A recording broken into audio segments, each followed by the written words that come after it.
As I mentioned to you in the kind of preamble, we're going to be talking about judging today. And the text for our lesson is taken from Romans chapter 2, verses 1 and 2. Now, typically, I will use the New Living Translation because that is the Bible that is in front of you in the pews.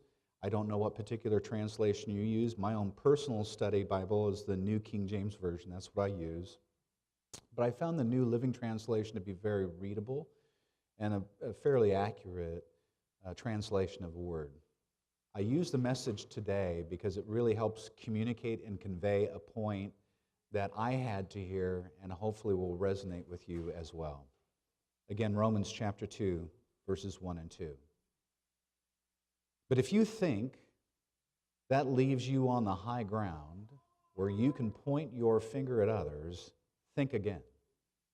Every time you criticize someone, you condemn yourself. It takes one to know one. Judgmental criticism of others is a well-known way of escaping detection in your own crimes and misdemeanors. But God isn't so easily diverted. He sees right through all such smoke screens and holds you to what you've done. Can you advance to that next slide, Adrian? Do you recognize that face? Jeffrey Dahmer. You know what really disturbs me about Jeffrey Dahmer? Not his acts, though they were absolutely horrific. Dahmer was convicted of 17 murders, men and boys.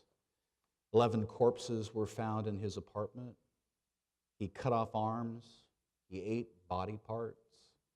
The thesaurus has 204 separate synonyms for the word vile, but each, in my opinion, falls very, very short of describing a man who would keep skulls in the refrigerator and hoard a human heart. He redefined the boundary of brutality. But that's not what disturbs me about Jeffrey Dahmer. You know what troubles me most about Dahmer? Well, it wasn't his trial, as disturbing as that was, with all those pictures of him sitting serenely in court, like the photo here, face frozen, motionless, no sign of remorse, no hint of regret at all. And do you remember those steely eyes of his and that unbelievably impassive face? You know what really troubles me about Jeffrey Dahmer? It's not even his punishment. Though life without parole is hardly a quid pro quo for his actions. How many years could satisfy justice when you've murdered 17 human beings and then disgraced their bodies by doing what he did to them? How long would justice need to be meted out to satisfy that? But that's not what really troubles me about Jeffrey Dahmer. What troubles me most about Jeffrey Dahmer is his conversion. You see, months before an inmate murdered him, Dahmer became a Christian. Said he repented. Said he was sorry. Said he had put his faith in Jesus Christ. He was baptized. He started his life over again. He began reading Christian books and the Bible and attending chapel there at the prison. Sins washed, soul cleansed, his past forgiven. That, church, troubles me. And the reason why is because God was asked to give grace to a cannibal. And maybe you feel the same way. And maybe it's not necessarily about Jeffrey Dahmer. Maybe it's someone else. Because have you ever wrestled with the deathbed conversion of a rapist? Or the 11th hour conversion of a child molester? We've sentenced them. mean, maybe not in court so much, but certainly in our hearts, haven't we? We've put them behind bars and we've locked the door.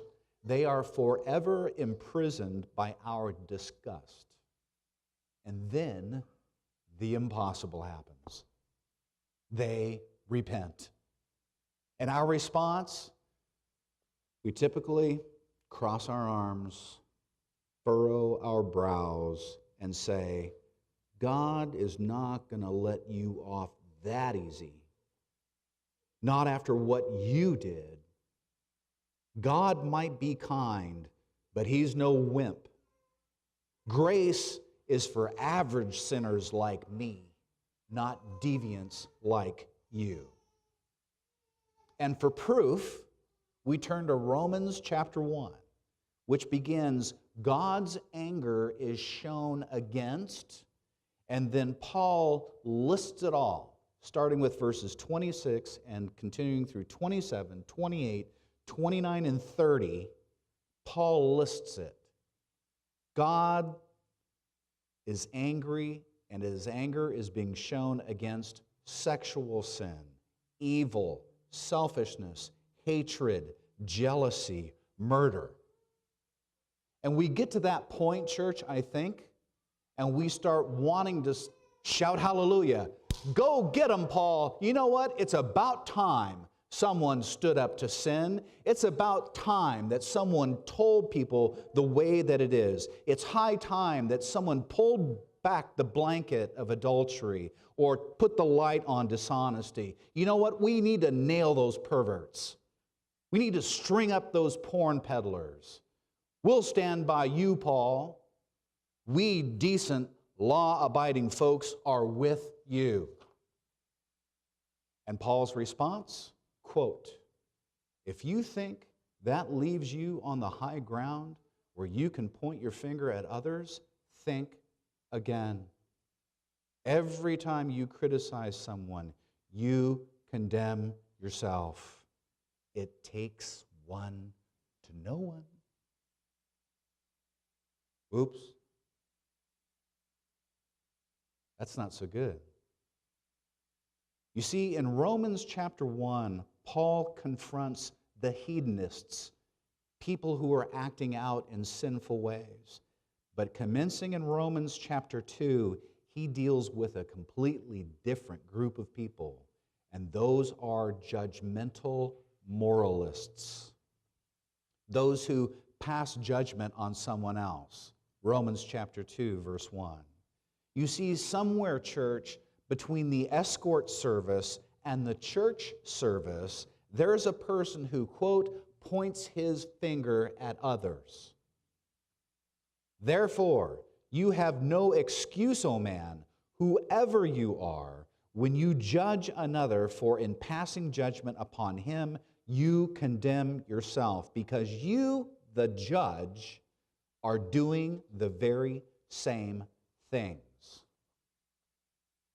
So who is this person? Who is this whoever you are, as Paul said? Well, I think it's anyone who filters God's grace through his own opinions. Anyone who dilutes God's mercy with his own prejudice. He's the prodigal son's elder brother who wouldn't even bother to show up at the party that the dad had thrown for the younger son. Luke chapter 15, verses 11 through 32. He's the 10-hour worker who is really, really, really upset that he got the same paycheck as the guy who had only worked an hour. He's the fault-finding brother who is obsessed by his brother's sin and oblivious to his own. If you think you can judge others, Romans 2, verse 1, Paul has a stern reminder for you. It's not your job to hold the gavel. Verse 2, God judges those who do wrong things, and we know that His judging is right. You see, the key word here, church, is the word judges. It's one thing to have an opinion, and it's quite another to pass the verdict. It's one thing to have a conviction, or to be discerning, but it's another thing to convict the person. It's one thing to be repulsed by the acts of someone like Jeffrey Dahmer.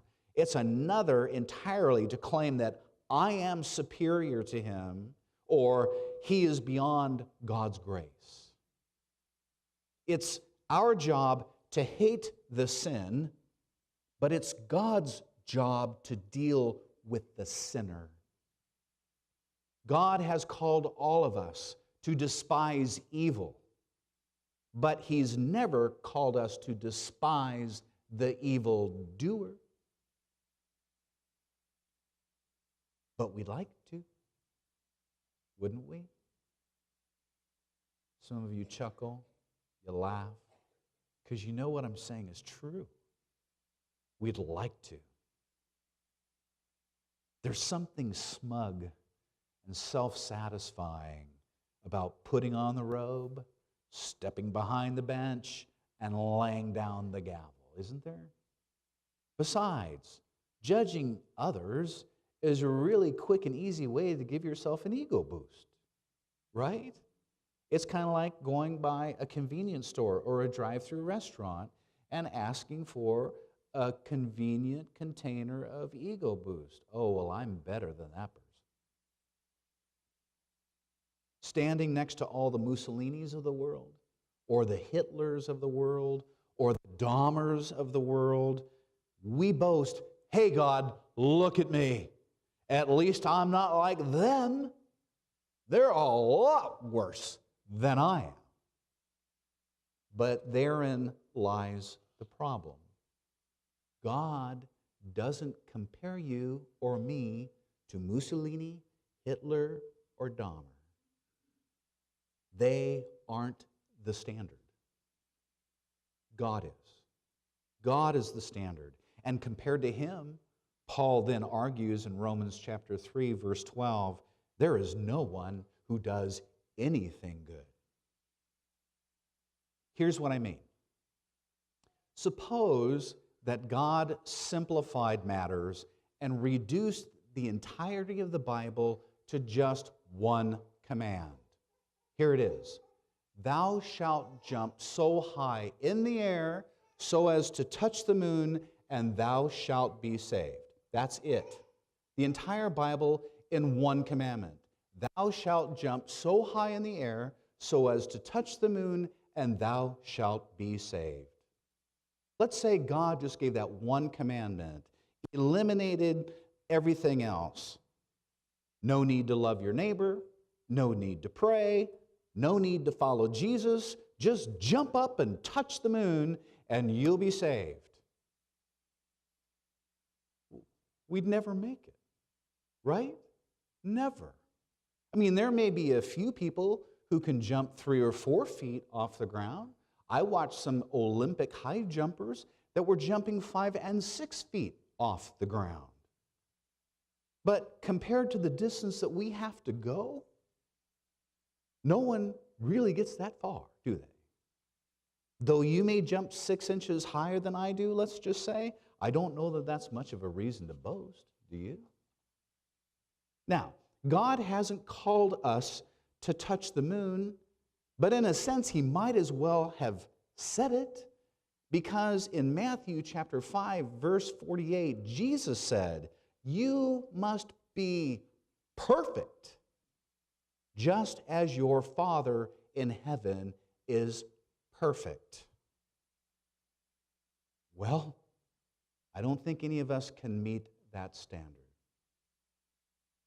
As a result, none of us deserves to put on the robes, get behind the bench, and judge others. Why? We aren't good enough. I mean, Dahmer may jump 6 inches off the ground, and you may jump 6 feet off the ground, but compared to the 238,900 miles we have to go to get to the moon, who can boast? I mean, it's almost comical. Those of us who jump 3 feet look at the fellow who jumped 1 inch and say, well, that was a pretty lousy jump. And why do we do that? As I started ruminating about this, it's just a ploy. It's just an excuse. And it's not just adult head games. Kids do the same thing. Well, if I can make my brother look worse than me, then Dad will take the heat off of me and put it on him. You see, as long as I'm looking at your puny little jump, then I don't have to be honest about my own. I'm like the man who went to see the psychiatrist with a turtle on his head and 2 pieces of bacon dangling from his earlobes. And when he arrived at his psychotherapist, he said, "I'm here to talk to you about my brother." A guy with a turtle on his head and bacon hanging from his ears, and he doesn't want to talk about himself. He wants to talk about someone else. He wants to talk about his brother. It's this universal strategy of impunity. And I told you, kids use it. So I accuse, I compare. Rather than admit my own faults, I find faults in others. The easiest way to justify the mistakes in my own house is to look for the mistakes in my neighbors. Those scams don't work with God. Read Paul's words carefully. God isn't so easily diverted. He sees right through all the smoke screens and holds you to what you've done. You didn't think, did you, that just by pointing your fingers at others, you'd distract God from coming down on you hard? Or did you think that just because He's such a nice God, He'd let you off the hook? Better think that one through from the beginning. God is kind, but He is not soft. In kindness, He takes us firmly by the hand and leads us into a radical life change. I didn't make that up, church. That's Romans chapter 2, verses 3 and 4. Now again, I use the Message as the translation or transliteration, but you see the point.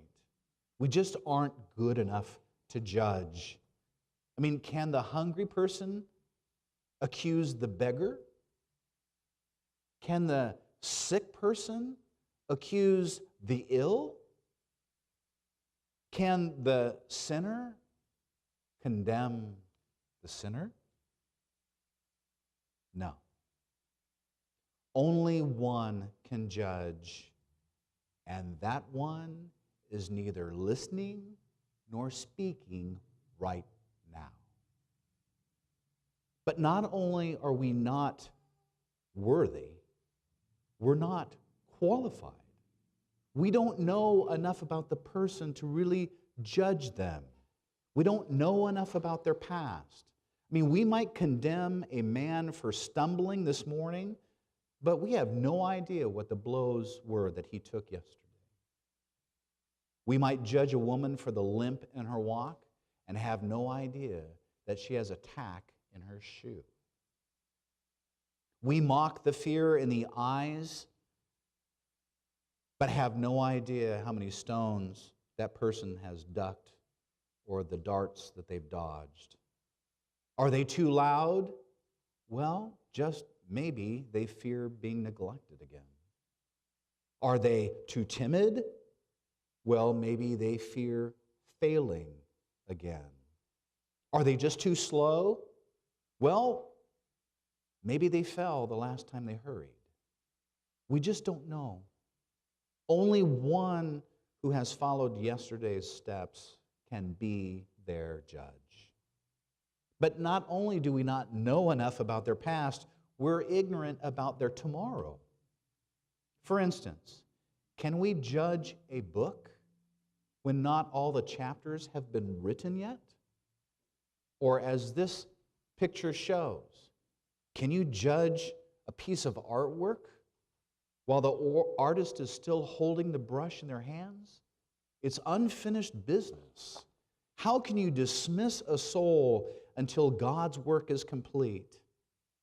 Paul, in writing to the church in Philippi, chapter 1, verse 6 said, God began doing a good work in you, and I am sure He will continue it until it is finished when Jesus Christ comes again.